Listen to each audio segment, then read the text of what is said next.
Hi, I'm James Winchester with the Kansas City Chiefs, and you're listening to Like a Farmer.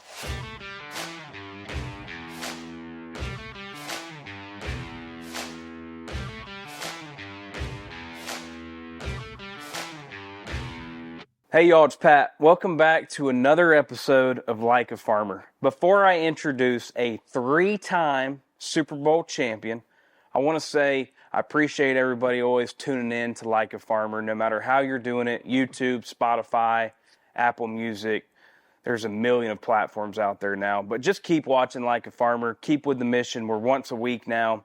And with that being said, 3-time Super Bowl champion, long snapper for the Kansas City Chiefs, James Winchester. What's up, Pat? James, Hey, glad to be on the show. I'm pumped to have you on the show. Yeah, and thank man, you for letting me. Welcome to Bucyrus, Kansas. Dude, I mean, I'm excited to be here, and let's just start with that. I mean, we're sitting here on your farm, on your property. Tell me how this came about. Yeah, so we've been in Kansas City for 5.5, 6 years, and we had been looking for some property, and we had young kids and wanted to get them out of the city. I grew up in a town of 500 in Washington, Oklahoma, and so the dream was to always live on a farm, raise my kids out away from town. And I was hunting a property south of Overland Park and killed a big deer, which is on the wall. Killed that deer and basically just gave the farmer some tickets for allowing me to come out and hunt and thanked him for that. And the next year rolled around, I sent him a text and asked if I could hunt the property again. And he said yes. And his next text to me was, hey, she's selling her house on top of the hill. And so one thing led to another. We got to come look at the property, and it was exactly what we wanted. And one thing led to another, and here we are. So we've been here 2.5, almost 3 years, and loving every second of it. So we've got 80 acres here, and we get to call it home and get to live on a farm while I'm playing, which we didn't think would ever be possible. So. Yeah, and just back up to that. I mean, you talk about, and this is what I love about farmers, and this is a big reason why I started the show. I mean, you found this piece of property, you went to the farmer and said, hey, can I hunt it? And you just gave him some tickets. And like, those types of people that grow up in rural America, I mean, it's such a family-based atmosphere when you go to these small towns across the country. And like where you were from. I mean, number one, let's start from the beginning. I mean, high school wide receiver. Yeah. You're a walk-on in Oklahoma. You're a 3-time Super Bowl champ. You come from rural America. I mean, what would a young James Winchester say now? Unbelievable. I mean, I wouldn't believe you, I think, if you told me. I always had dreams of playing football and continuing my career. But I mean, I just wanted to be a Sooner, to be honest with you. Yeah. Growing up in small town Washington, Oklahoma, I always dreamed of being a Sooner. My dad was at Oklahoma in the 80s and won a national championship. He was a walk-on as well. My sister walked on to the basketball program. And so I wanted to be a Sooner. And so I walked on the hard way and, tried to make it as a wide receiver, and soon found out I was going to have a hard time making the team. And so I had this God-given ability to long snap. And so I tried that and had the ability to make the team, and it got me on the team, and then continued to keep going until I earned a scholarship. And then it really wasn't until my senior year in college where I had actually our team chaplain came up to me and said, hey, what are you going to do next year? And I'm like, what do you mean next year? Go to work? And he's like, no, like NFL, what are you going to do? And I thought, well, I'll give it a shot. And he's like, do you have an agent? And I said, no, I don't have an agent. So he got me set up with one and just tried to give it a shot there. But, basically at the end of my college career, I was a wide receiver with no experience. Yep. And I was a long snapper that had experience, but I wasn't heavy enough. I was kind of a body of a wide receiver. Yeah. So you were a stud in high school in wide receiver. Hey, thank you. Yeah, small school. But drop some stats on that. Like, small school, we were Class A when I was at Washington, and, really good football program. I think we lost like 7 games in my time at Washington, and never won a state championship, played for one, and lost in the semis a couple of years. But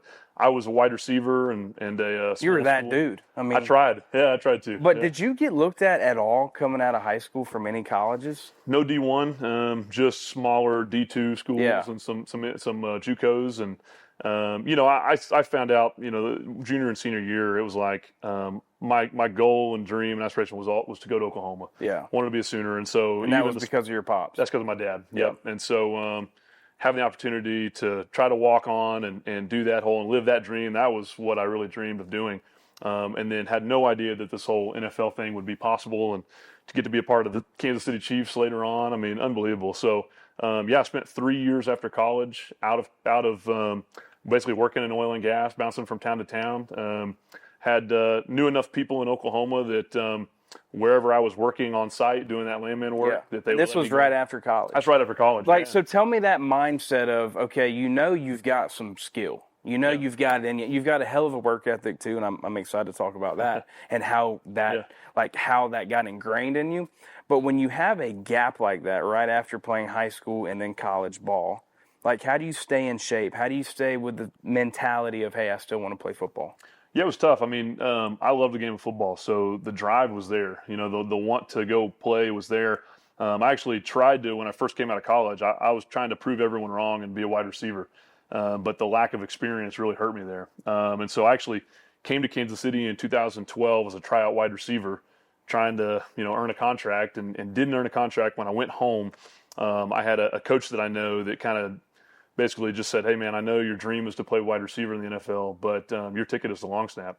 So at that point, I basically put all of my time and effort into gaining weight, continuing to perfect my craft as a long snapper. And I had to gain about 40 pounds. But after I gained that weight, started getting looks in 2013, signed with the Eagles, was there, And tell me how, I'd read maybe something, because you're buddies with Lane. Lane Johnson. Yeah, their long snapper went down, right? That's right. And then you call him. That's right. So I was at my family. That's what I want to hear. I was. See, I got a great team that does my research now. There you go. That's awesome. So that's right. So Lane's a buddy of mine going back to college, and Big Lane, I love that guy to death. I mean, he's such a good dude, and we kind of hit it off in college because he was from a small town, Groveton, Texas, and was kind of this tight end / quarterback, played JUCO quarterback, and so he was a scholarship kid. I was a walk-on at the time, but we were kind of in the same boat in a lot of ways, small town kids, and so we hit it off and got to know his family, and the rest was history. But so in 2013, I'm with my family's property down in southern Oklahoma, and we're excited to watch Big Lane's first preseason game. And we're watching his first game, and John Dorenbos was their long snapper at the time. He gets knocked out of the game, concussion. And so, here I am sitting at home. I'm like, well, so called my agent, called Lane. I'm like, hey, tell him about me, and I know they have tape on me from working out with you. And so see what they say. And so this is the next day. I'm with my uncle fishing. So we're out on this little farm pond fishing and a little 2-man bass boat. And I get a call from my agent. She's like, hey, how soon can you get to Oklahoma City? And I was like, as fast as I need to. She's like, well, the Eagles are going to sign you, so you need to go. And so ran back to Oklahoma City, got on a plane, flew up there, and was in practice the next day in training camp. And so I got to spend a couple weeks there and trying to make the team. And, soon found out that he was their long snapper. He wasn't going to go anywhere, but it was a great opportunity for me to get some experience. Yeah, get some reps. And so it was a cool deal to kind of be like teammates with Lane for a little bit. Yeah, that's awesome. So that was 2013. 2014 really didn't have a whole lot of opportunity there. Worked out for a couple teams. Yeah, after that, you go on another gap. That's right. Football, right? 3 total years out after college. See, it goes back to how do you keep, number one, in shape, but mental as well? Like, hey, I still want to do this. I mean, my deal was I love the game of football, and I've got one shot. I've got solid 2 to 3 years that I can really chase this dream and see what happens. And I always looked at it as, I don't want to get to 30 and have what ifs and go, what if I would have, kept going or pushed a little harder. So, motivation to work in the oil and gas industry as a landman, but also go train for a couple hours at lunch. I mean, those were all, I kind of got that work ethic from my dad and family, and just kind of being the try-hard kid and not knowing when to quit. And so I looked at it as like, man, the stats say I have a less than 1% chance of making this dream a reality. Yeah. But I don't want to get to 30 and look back and not have, not know if I would have just, continued to push a little harder and tried. And so, I thought if this dream doesn't happen, all good, life goes on, right? But I didn't want to look back and have regrets. And, now here I am, I got to 30 and 35, 34 years old and looking back. And dude, you got 3 chips, man. I haven't played in 4 Super Bowls and won 3. I mean, just. And you lost one of those Super Bowls. We did, unfortunately. Who was that? Who was that too? To your Tampa Bay Buccaneers. That's what it was, yeah. If you're going to lose one, I guess losing one to Tom Brady. Tom Brady, right? Yeah, and it was in Tampa. It was in Tampa. I mean, you've got 3 championships. I mean, tell me how that has just really changed your life. Number one, you got to play with Bob Stoops at Oklahoma. Yep, Coach Stoops. Now you got Coach Reed. Unbelievable. I mean, how does that line up? Thank you God, right? Yeah, you talk about mentors. Right place at the right time. I mean, and the whole deal just all started with a dream of just loving football, and that was instilled into me at a young age from my dad and wanting to be a part of Oklahoma. I had no idea this would take off. But, yeah, getting to have the opportunity to be coached by Coach Stoops, I mean, unbelievable. Time there, ended up earning a scholarship senior year, so that was cool. Got a scholarship from Coach Stoops, and, and then I grew up a Dallas fan, unfortunately. I'm sorry to say it. Sorry. Oh, wow. But we've changed that. We've changed that since then. But, always watching the battles that Dallas and Philly had with Coach Reed. So always, respecting Coach Reed as a coach and seeing him from afar, the Andy Reid. And then lo and behold, come to Kansas City. And in my stint with the Eagles, which was very short, a couple of weeks, it was Chip Kelly's first year. So it was Coach Reed's first year in Kansas City. So got to unite with Coach Reed and Dave Toe, an incredible special teams coordinator, and have been with both those guys ever since started, which that would have been, I guess, Andy came to Kansas City in 2013, so I arrived in 2015.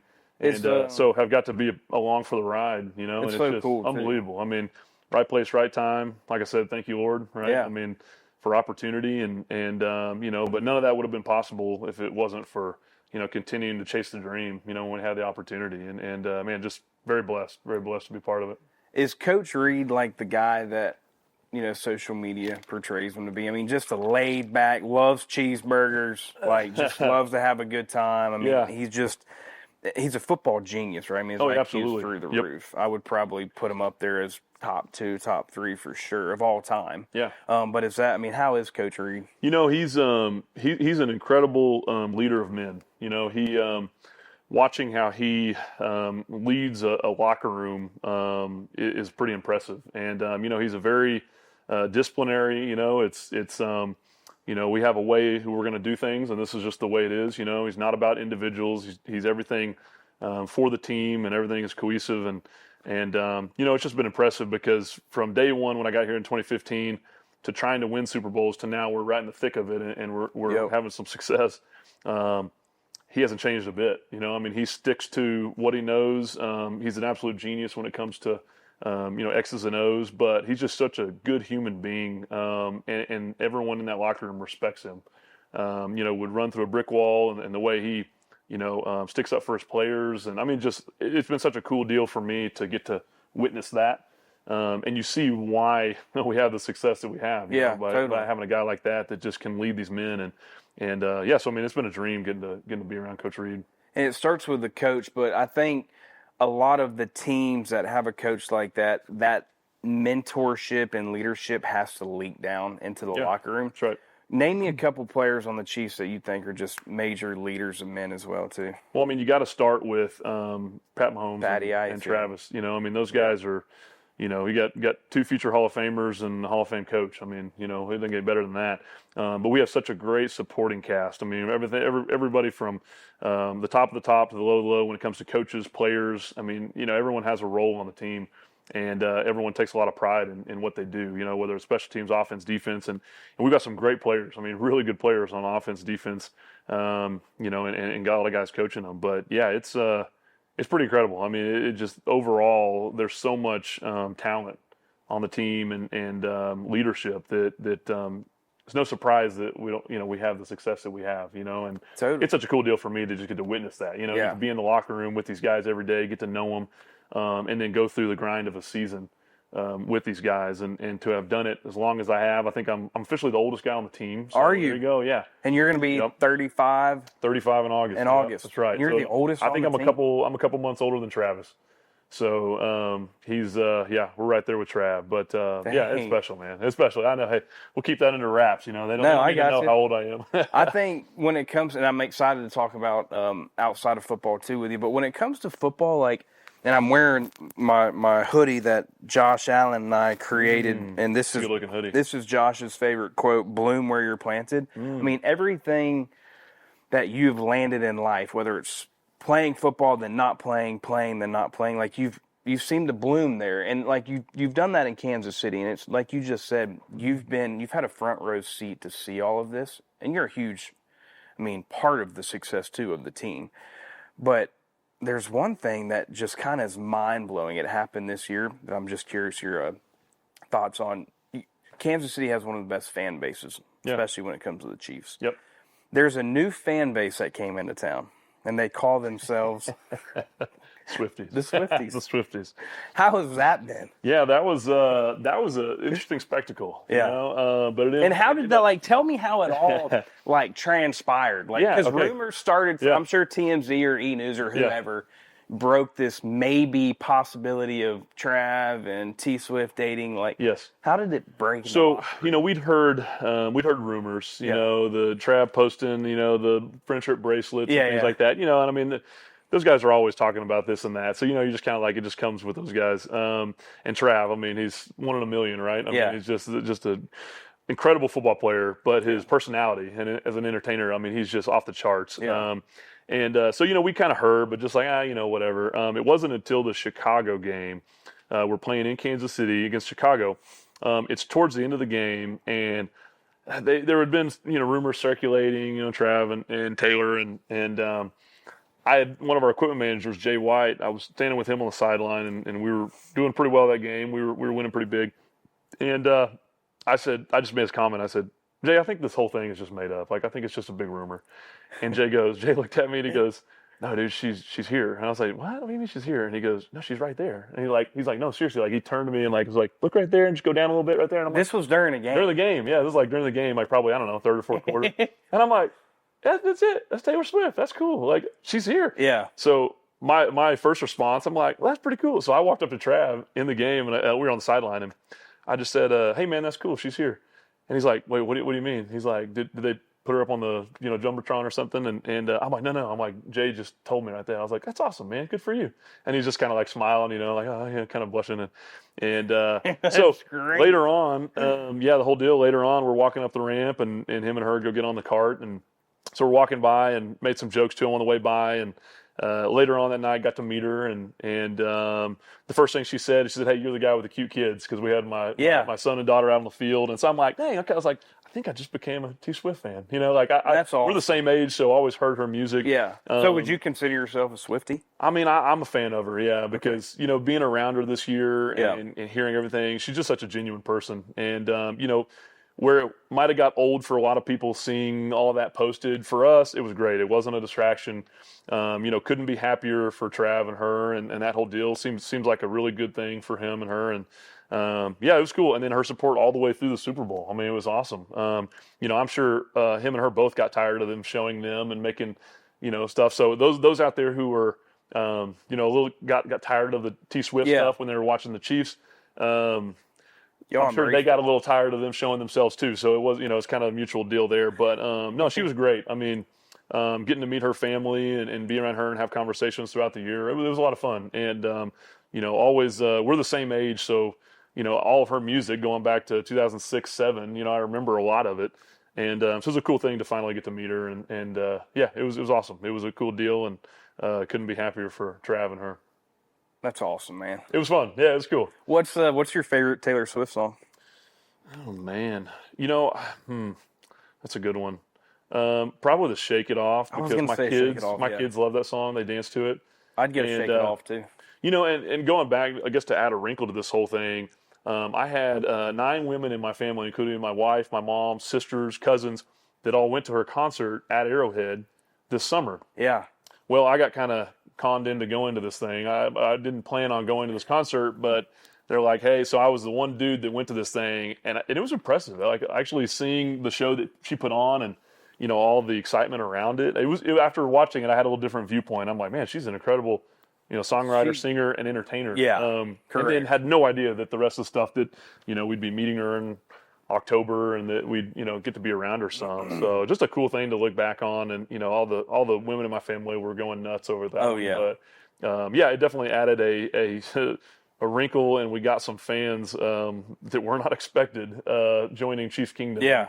I don't know if that might have made us more of a hated team. 100%. Are you kidding me? Absolutely. See, here in the kingdom, it was excitement. Yeah. Outside of the kingdom, it was, you know, you guys are annoying, and, you know, we don't want to hear about you guys anymore. But, dude, I would be flying out of Kansas City Airport, and there would be, like, Taylor Swift stuff all over the place. Oh, yeah, man. all over. Yeah. So, I mean, you guys had to put up with it a little more than we did. We kind of tried to push the distractions away. But it was an overall positive deal for us and the people here in Kansas City. And so shout out to Taylor and Trav for being them, and Shout out to Taylor and Trav. You know, was cool. It was a great experience. Not often you find love like that, so good for them. Good for them, right? Couldn't be happy for them. I mean, I'm still looking, so I mean, good for them. Yeah, maybe. I mean, we'll hook you up one way or the other. I mean, I don't know. We can Appreciate it. There you go.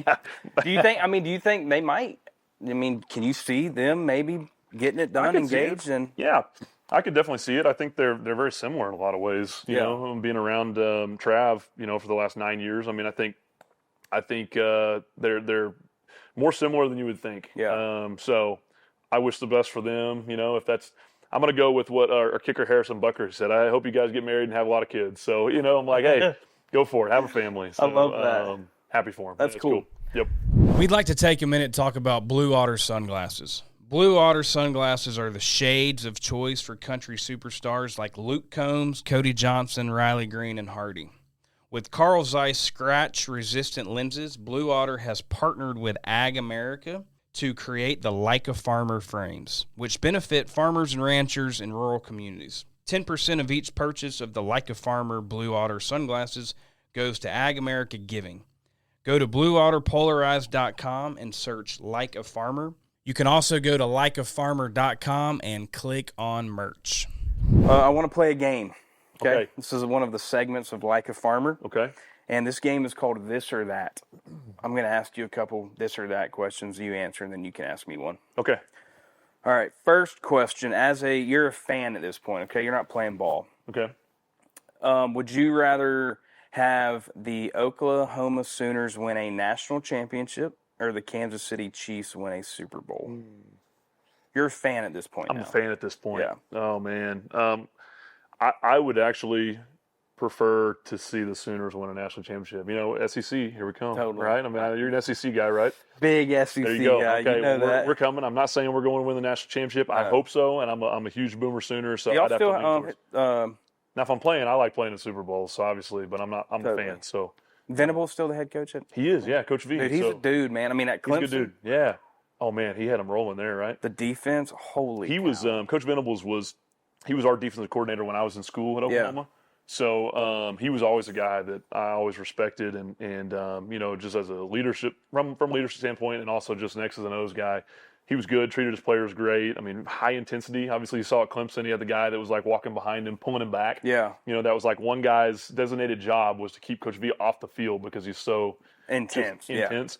Love that. But I'm glad we have him, and thankful that he's in Norman again. Yeah. You get to choose between a dream hunting trip or a dream fishing trip. Which one are you going? I got to go hunting. Yeah. What would it be? Dream hunting. I've always wanted to go to Alaska and hunt moose with a bow. That's something I've always wanted to do. It's on the list when I'm done playing. It's on the list.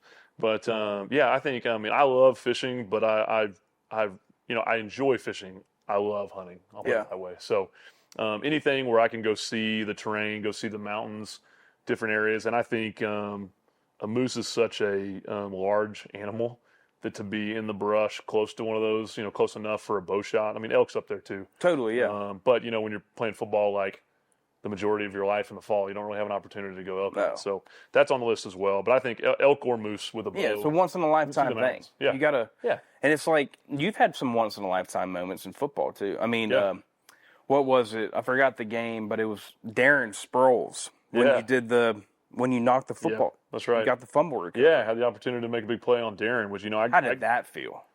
Felt incredible. I jacked up in the moment, and I felt like maybe I should go apologize to Mr. Sproles after the game because he was a guy that I grew up watching. Yeah, he the Darren Sproles, and you don't really think of it in the moment, but I had an opportunity to play the Eagles in 2017, and he was a return man, and I wish I could take total credit for that, but he made 4 of our guys miss before I got there. So shout out to my teammates for making him duck and dodge, juke right or left, and then finally boom, lined up for Winchester me. comes in. They lined it up perfectly. I had the opportunity to make a hit on him and knock the ball out. We got the fumble, and we ended up winning that game by 3 points, 2017. Are you doing any celebration after that? The Eagles won a Super Bowl that year, so true. Yeah, did you have a signature dance move after that happened? Dude, I never had a dance move. Even to this day, I just get so excited. I just start fist pumping and just doing the double. I get excited. So. And every shot after, I've made a big play, whether it was a fumble recovery or, forced fumble or or big tackle or something like that. Yeah. I don't know what to do other than just like get jacked up and flex and yell. I mean, that's like my number one. So I'm not a guy with dance moves, so you're not going to see me out there dancing. No. I love that. Yeah. All right, one more and then you ask me one. Okay. So you walk into a bar and there's a person sitting there and you get to have a couple cocktails with them. One of them, it's either Travis Kelce or Taylor Swift. Who you sitting down and having a couple drinks? Man, I see Travis enough. So you're going Swift. Yeah, I've had enough conversations and get to see Travis every day. You know, it's a long season from July until February. Love you, Trav, but I see enough of you. So yeah, it'd probably be sit down and visit with Taylor. And she's pretty easy to talk to, so I think that'd be a fun conversation. I'd have probably learn a lot too. Probably would, especially on the dance floor. Yeah, she's sharp. She's very sharp. And on the dance floor, she might could help me out. Or I'd be dancing like my kids to the Shake It Off. But I think it'd definitely be with Taylor for sure. All right, so now you ask me one. If you could choose dogs, would you choose a black lab or a Australian Shepherd?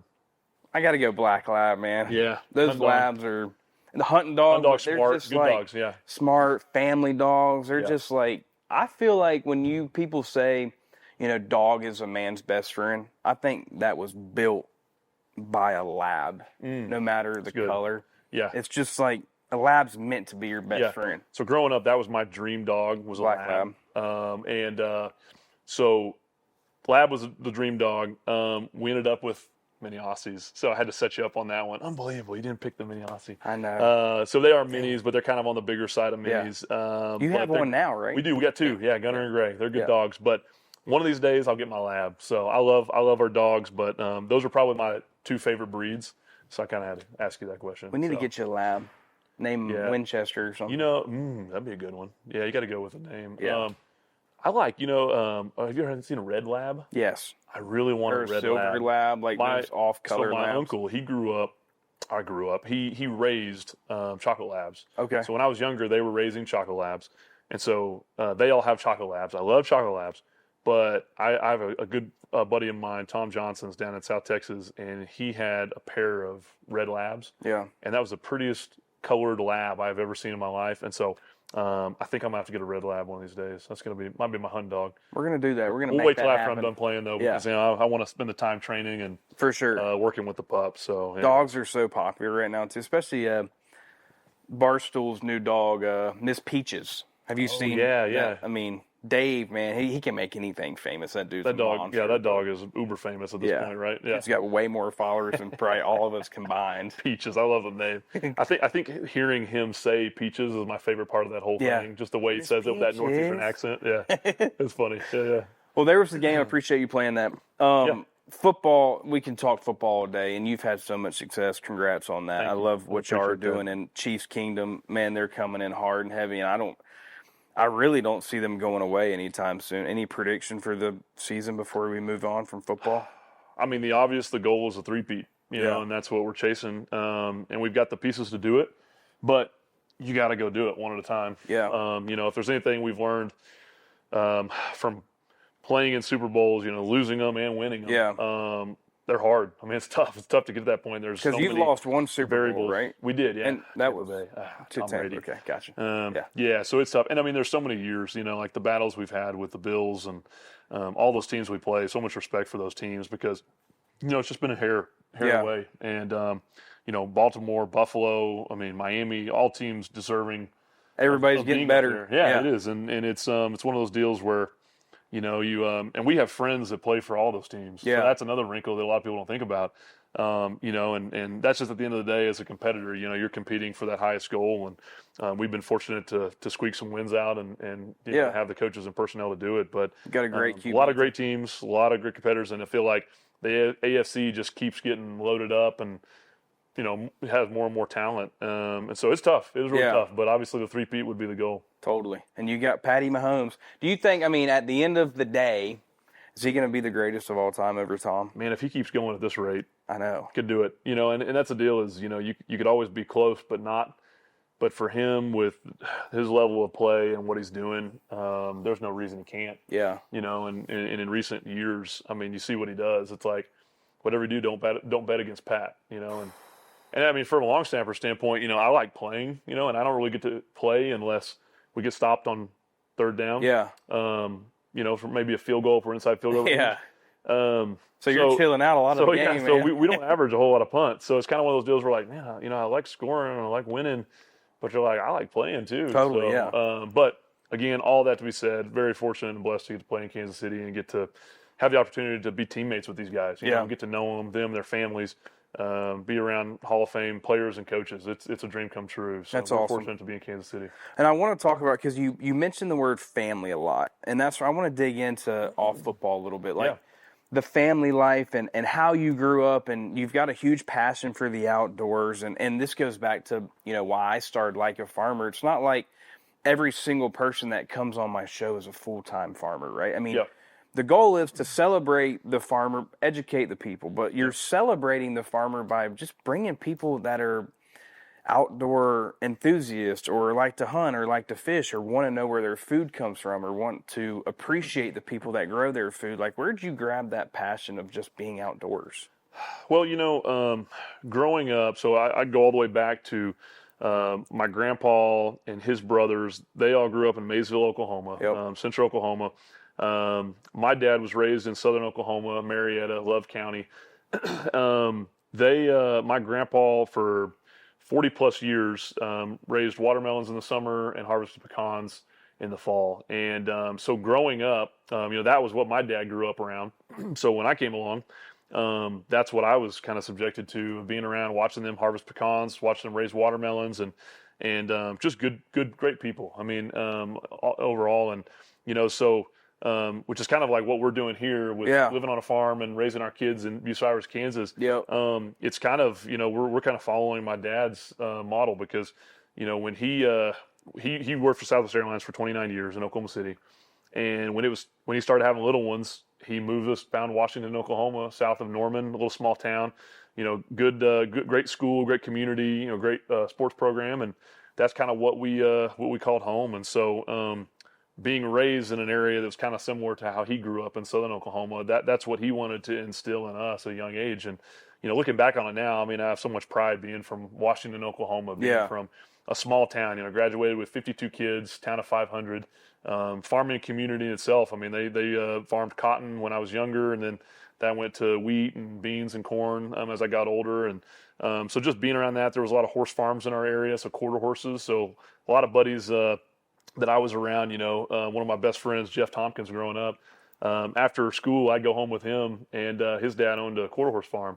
And you didn't go over to Jeff's house without going to work first. So had to go feed, clean stalls, and then you could go do the fun stuff. Yeah. So, I mean, things like that, just being brought up there, being raised around my family down in Southern Oklahoma and Marietta, a lot of those, that had a huge impact on my life. And, which is why I love small town, which is why I love people, good blue collar folks that make a living and work hard and, love the Lord and like to, live their life in a certain way. And so for me, having the success that I've had, got to have in Kansas City, that was the dream of mine was, hey, I want to move out, raise my kids that way. And, man, by the grace of God, we're getting to do it here in Bucyrus and have great neighbors, a lot of farming families around us, the Gettermans, Bobby England and his family with England Farms, Foote family over here, Foote Cattle Co. Met a lot of great people. And I feel very fortunate to be surrounded by them, to be raising my kids in this area. And then, from a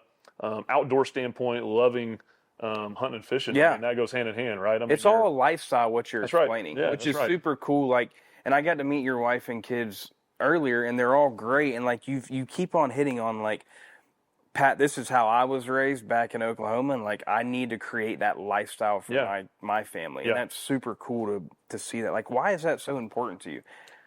That lifestyle, it's that rural America lifestyle, it's that small town America lifestyle, it's that farmer lifestyle. I mean, that's why we started this platform, is just to like embrace that lifestyle that a lot of people want to live. Well, it's like I could think it's like the best kept secret, right? Yeah. I mean, in today's day and age with everything we have, technology and where our nation is headed and, advancing, there's just a simplicity with rural America and it's a great place to raise a family. And there's just all those values. I feel like, me and my wife, Emily, we feel like our greatest purpose in life is raising those three upstairs and having the opportunity to, teach them and instill values. And, right now it's fun, right? I mean, you get to run around on the farm, whether it's going to gather eggs at our chicken coop or getting to ride while they, plant beans, around the house, things like that, to be around John Deere tractors and stuff. But, a lot of those life skills, I go back to my childhood, and those are a lot of things that really helped me excel to what I did, and a lot of doors in my, in my career, came to a close, but, a lot of the values of overcoming adversity and work perseverance ethic. and Boom. work ethic. Keep it going, baby. Keep it going. Those are some things that allowed me to do what I did. I mean, ultimately God gave me the ability, athletic ability. I can only give him credit for that. But the work ethic directly came from my family and how they were raised and where they were from, blue collar family. And so I have no doubt in my mind I wouldn't be where I am today if it wasn't for that raising. So for me, looking at the most important purpose that I have in life with raising my children, that's what I want to do for them, and what better way to do that than to instill a lot of the same values by letting them be kids out in the country, get to run around and learn those things and learn about hard work, learn about this and that you learn, on the farm. And so that's what's important for me. I mean, honestly, that's and we're getting to do it, right? Like we're getting to live the dream and while I'm still playing. I mean, I never thought in a million years this career would happen, but also to be able to do this while I'm still playing is just unbelievable, man. So we just, wake up every day and thank the Lord for what he's given us and what he continues to bless us with. And we're blessed with three healthy little ones and we're rolling. So, kind of goes back to Chiefs Kingdom, man. It seems you're in the right place for that blue collar, man. I wish I could take credit for it. But, I know. Yeah, I mean, you've got a fan base that are built like that too. That's right. And then the Swifties Midwest, come in, man. and Midwest is tough to beat. It really is. And of all the teams you can go play for, to play for the Kansas City Chiefs right here in the heart of America. Growing up in Central Oklahoma, the people are a lot of the same. Good people, good hardworking people that have a lot of good values to them. And so we love the Midwest. We're thankful that we ended up here. Yeah. Yep. Dude, you get it, man. He was preaching. That's freaking awesome. Seriously. James, one thing that I like about you, and I've seen it just hanging around off camera, is you're a family man. And you're a dad first before any football player. Yeah. And, even talking about your father off camera, I want to talk a little bit about that, too, because, you had just a tragedy that I would hope, and I'm sure you would hope nobody ever has to go through, and you did, and you lost your father. He did get to watch you play your first year in Kansas City, which I'm sure was a huge blessing for him and you, but just give me the rundown on that, man, and what he meant to you at growing up, and I'm sure he was one of the pioneers that brought you your success today. But just tell me about that. Oh yeah, I mean, I am. I think for me, a lot of guys, a lot of kids growing up, don't get to know their father or don't get to have a father figure in their life, and for me and my siblings, we got to have the best dad around, and I am who I am because of him. We lost him in a tragedy in 2016, and my first year was with the Chiefs was 2015, and so it was midway through the year, mid-season, which was an incredible, a deal that you hope no one has to go through, but you also realize there's a lot of people that suffer tragedies, all around you every day. And so that was a big deal. That was a big hit for our family. And my dad was my best friend. He was a guy that I looked up to. I learned everything from, and really just, I was molded by him. And so I have so much that I owe him, and in my life, and my success goes back to him. And thankfully he got to watch some football, got to watch me play in the NFL and chase that dream. And we had a lot of conversations leading up to that. When I would get on a plane, he worked for Southwest Airlines for 29 years.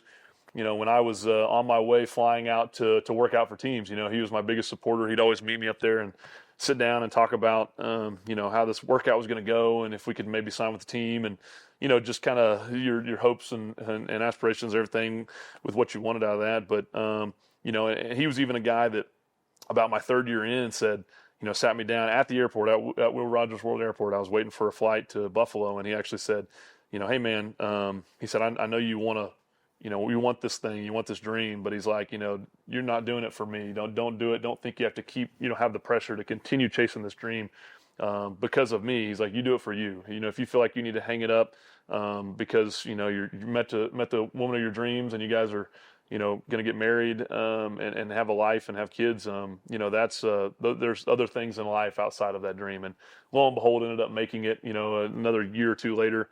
And he did. He got to watch me play in Kansas City, and then half of that second year before he passed. And just, man, it was, just what he meant to our family. I mean, I really can't put it into words, honestly. I mean, I am who I am. My siblings, my three sisters, they are who they are because of him. He was a rock in our family that meant so much. And, from a faith standpoint, from a work ethic, he worked for Southwest Airlines for 29 years. Yeah. And you talk about work ethic. He got up so early to go to work. I mean, he would get up when we got to an age where we started playing sports. He started working the early shift, so he would go to work at 3 a.m. every morning, so he could get off, by 1 p.m. so he could be home for our practices. And that kind of dedication to, I mean, that's not easy. I mean, yeah, what was he doing for the airlines? He was a ramp supervisor for Southwest Airlines. So any of the operations, on the ground when the plane comes in, getting the bags moved, all that, refuel, all of the above before the plane leaves. He was a supervisor over that operation. And so he loved what he did. He started working for them in the late 80s, right after college. And, I mean, absolutely loved Southwest Airlines. And they still, to this day, mean so much to our family for everything that they've been and everything they did for us after losing Dad. But, yeah, I mean, he chose to get up every morning and go to work so that he could be back and be present in our lives, And so things like that where you're like, man, I'm going through a hard time in sports, hard time this. I'm like, man, my dad's doing it every day. So, rain, shine, doesn't matter. I mean, if they had a ice storm moving in, he would sleep at the airport. And so he could get up and get the APU units running on the airplane so they were ready to go when people got there, probably 2:30 a.m. Yeah. Just man, I hate that, you always play the what if game, right? I mean, you can't not, and here we are getting to be a part of Super Bowls. And I wish more than anything he could be here for all of that. Yeah. But, that's the way life works out. And, there's been so many blessings that has come from that tragedy. And all my siblings have started having little ones, and we got nieces and nephews, and we've got 3 of our own. Yeah. And there's just so many good things that are going on now, and so many blessings that we never thought were possible.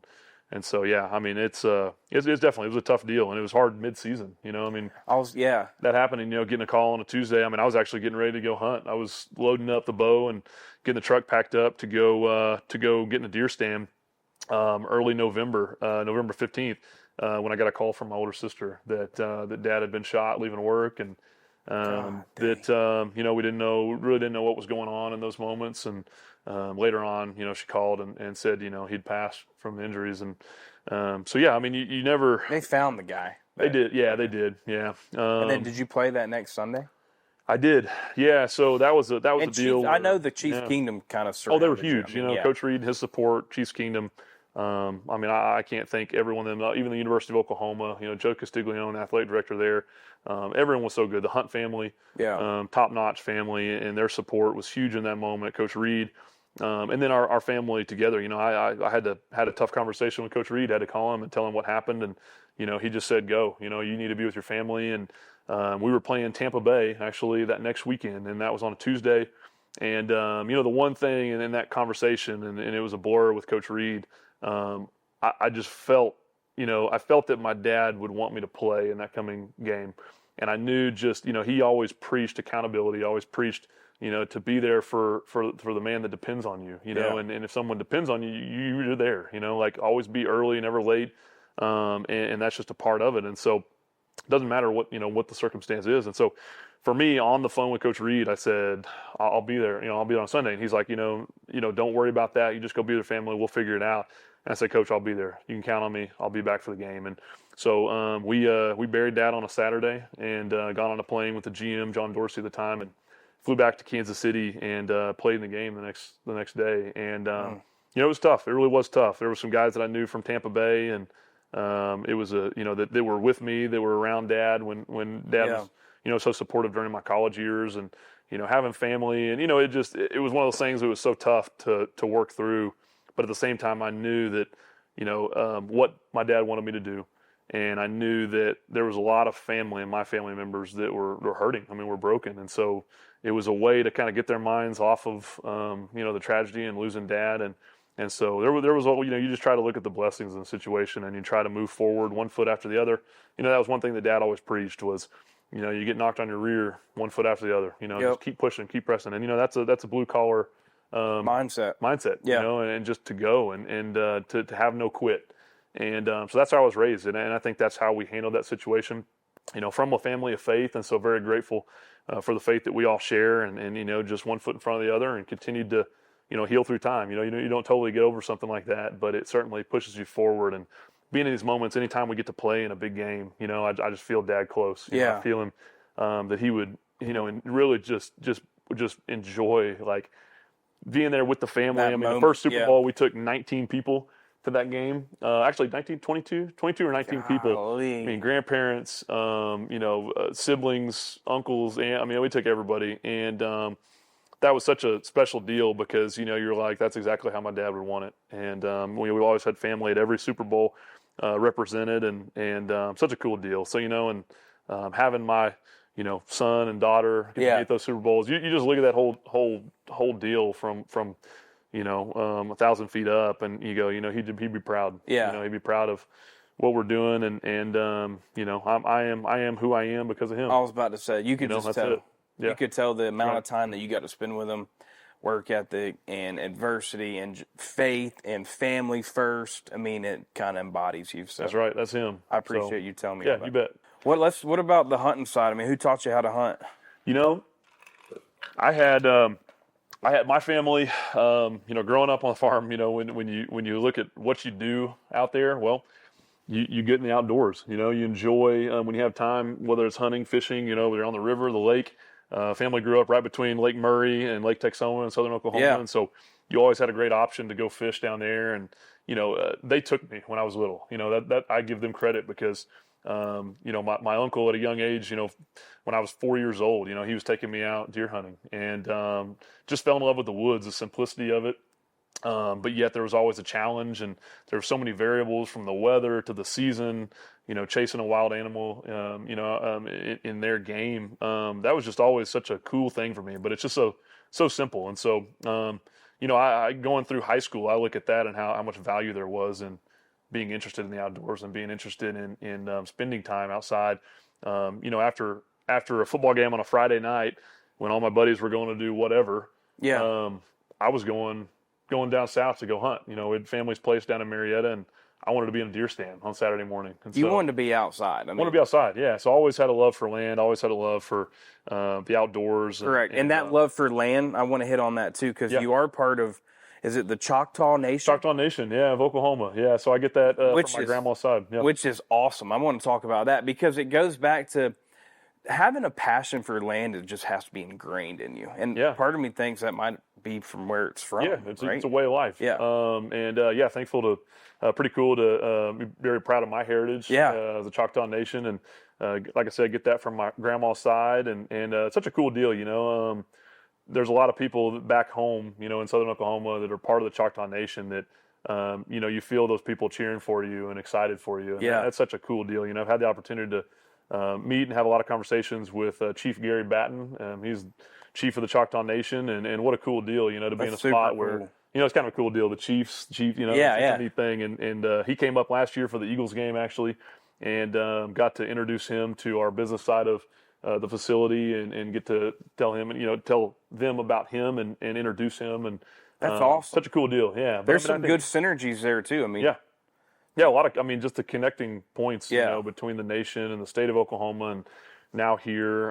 Just very fortunate. And, but the love for being outdoors, that was something that I think goes hand in hand with being raised in the country and enjoying those things. And, not everybody loves it, but, I think everybody finds what they enjoy doing outdoors, whether it's a hobby outside, fishing, hunting, hiking. I mean, doing whatever you want. I mean, there's so much value, and I feel like it's so good for your soul, to just be outside. And same thing in season. I mean, for me to get out and, I don't get to hunt quite as much as I used to. Yeah. But Monday, Tuesday, and Friday in season, I have the opportunity to get outside and go bow hunt a little bit. Yeah. And now that we have a farm, it's kind of nice because I got a little setup on the backside. Get to take the kids and kind of get them into it. And teach them young, right? That's right. And that's what you want to do. What's been your biggest kill so far? Biggest kill is a deer on the wall right here. It was a 165 inch whitetail that out here, on the farm. So that's right. Pretty cool. Before you owned the house. Before we owned it, I don't think we got into that one, did we? How you found the place? No, I want to hear. No, we didn't. Okay, yeah. We hit a little bit on it, but there's a story that I heard upstairs. Okay, upstairs. That's right. So we've been looking to move out of Overland Park for a couple of years, and had the opportunity to hunt a property down here that one of our a mutual friend of a friend got us down here, and ended up killing a big deer. And so the next year rolled around. Actually, I gave the guy that allowed me to Nick tickets. Yep. Gave him some tickets, and just trying to tell him thank you for letting me, just out of the goodness of his heart, he allowed me to come out and do something that I love on his property. Didn't have to do that. He could have charged me to do it, didn't do it. And so to thank him, I gave him a couple tickets to a game and said, man, I really appreciate it. So he took him and his wife went to the game, and they had a good time. And the next year rolled around. So I was in, October. So the next September rolled around, and I thought, man, that was a good place to bow hunt. I wonder if, and you can only go so far when you're hunting while you're playing. Yeah. I mean, so really the closer the better to town if you have the opportunity. And so I asked him if I could hunt at that property again, and he sent back, yeah, absolutely, go for it. So I'm like, okay, cool. And then his next text was, hey, the lady on top of the hill is selling her property, and so he's like, 3 people know about it.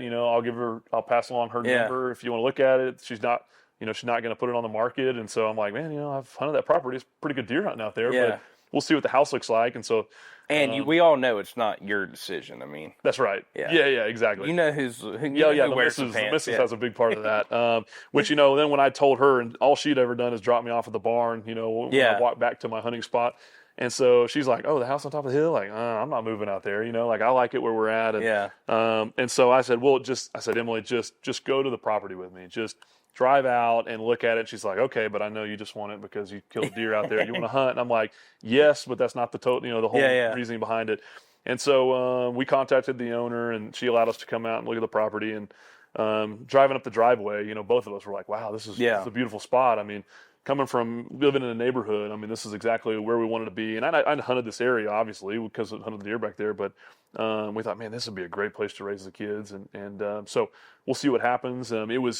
It was in season, and it was in a contract year, so that was like double red flags for me. So I'm like, probably not going to work, but let's just go look at it. And we both fell in love with the property, and the owner was great, and allowed us to put an offer on it. We ended up getting it, and we've been here almost 3 years now, and raising the kids out here, and it's just unbelievable. So we give the deer credit. The deer was a huge part of that whole deal, but I think the good Lord above is who led us. And you've been bringing him along. Now he's right here on the wall. I mean, he's back home. He did. He moved and he came back to the farm. So, so here he is. And then you've been buying property around contiguous to this, right? Yep. Ended up buying the property around us, and so added to the farm. So we've got 80 acres here, and you're slowly becoming a farmer, man. I mean, that's the thing. What's your plan? Like, what's I don't know. I here's the deal. I mean, if you haven't figured out so far by listening to me, I love the outdoors and I love land. Yeah. So, I'm interested in land real estate, and we'll see where that goes. I've made some contacts here in Kansas City, and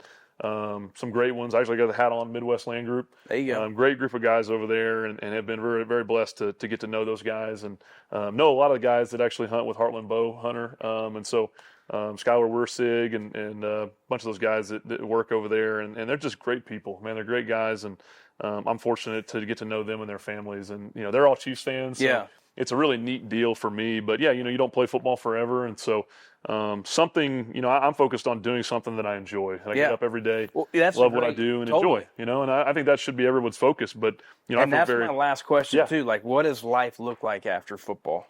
I'll be doing a lot of the same things that I'm doing now. Obviously dedicated to my family and raising those kids. That's the number one. But hope to get involved in some kind of real estate and I'll definitely have more time to hunt and fish and do Yeah. those things, especially in the fall. But I'm hopeful and excited for the future and see what happens. But right now, I'm not done playing. So You got a I couple get more to- years left, Man, man. I'm living the dream. I mean, I never thought I would play 10 years in the National Football League, and to And is do that it normal for as a long snapper? I mean, as a specialist, a kicker, punter, snapper, the average year is going to be higher than Yeah. the average player is like 2 years Yeah. in the NFL. It's crazy. I think as a kicker, punter, snapper, it's probably like the average is probably around like 5 years. Yeah, you've played 10. 5-6 years. So I mean, to play 10, to do it in Kansas City, I mean, what a dream come true. Yeah. So we're living the dream, playing in Kansas City, and still get to do what I love. I mean, Yeah. I love the game of football. I love snapping. I love everything that goes along with it. And we're the guy that doesn't get a lot of recognition. That's okay with me. Where I was raised and where I grew up, I'm not a hey, look at me kind of guy. So I get to be a part of an incredible team. Get to go win Super Bowls. Have a hand in Super Bowls, literally. But Pat and Travis, they can kind of take the spotlight. And we get to live our life here, live on a farm in Kansas City. Never thought that'd be possible to do that while we were still playing. And so, man, we're blessed. We really are. You've got a couple more years left in you. Oh, for sure. I'm gonna give everybody a hot take. James Winchester is gonna win another Super Bowl. I'm going to tell you try, that. man. I'm gonna try. After my boy Josh wins his there you Super Bowl. go. There you But go. Hey, shout out Josh, man. shout out Josh. He's a heck of a quarterback and a heck of a guy. So We need more people like you. Seriously, and I mean that. I'm super excited to have you on this show and to shed light on who James Winchester is. The league needs more people like you too. You're just what you do when it comes to your family, how you raise your family, how you present yourself, work ethic. You've gone through more adversity than people even know about, right? I mean, and I just can't thank you enough, and I look forward to really gaining a friendship with you. Yeah, man, this has been awesome. Yeah. Awesome opportunity.